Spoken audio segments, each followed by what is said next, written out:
съм Лора от 9-я клас и наскоро започнах книгата "Тайния дневник на Лора Палмър", която е роман, по който е направен телесериал, като романът е създаден от Дейвид Линч и Марк Фрост. Ще ви прочита един кратък отказ от дневника на Палмър.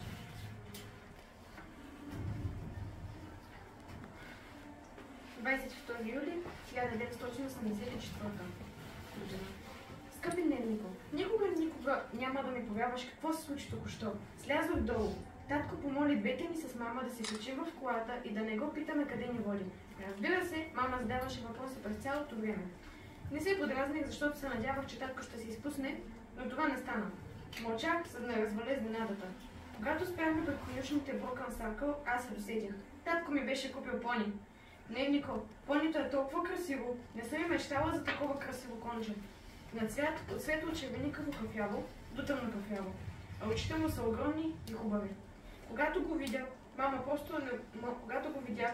просто не можеше да повярва и взе да пита татко как е успял да уреди всичко без никой да разбере. Татко обясни, че ако и бил казал, нямало да истинска изненада. Прав е. Мама едва ми получи разрив на сърцето, когато ме видя под краката на понето. Наничах да проверя дали е момче или момиче. Един поглед ми беше достатъчен да разбера, че е момче. Мама направо се въобразява, че добре познава своето момиченце. Нали така? Но да се върна към понито. Реших да го кръстя той.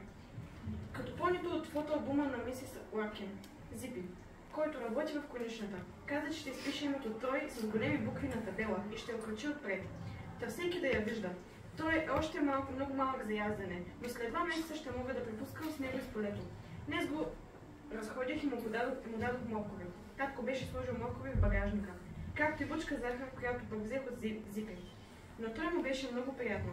Преди да си тръгнем, аз му пошепнах. Ухото му е много хубаво. Ще се видим утре. Ще разкажа всичко за него в дневника си. С нетърпение очаквам да го покажа на дома. Щях да забравя. И Мади ще го види. На връщане татко каза, че аз и той сме родени на една и съща дата и че когато някой, който обича коне, получи пони, той дели с него всичко. Така че, честит рожден ден на той. Радвам се, че не знам откъде се появи. Така изглежда, сякаш ми го пачиха небесата. Сякаш е само мой. Както и да е. Утре е голям ден, а днес ще спя много добре. Ще сънувам той и времето, което ни предстои да прекараме заедно. Аз съм най-щастливото момиче на света. С любов, Лора.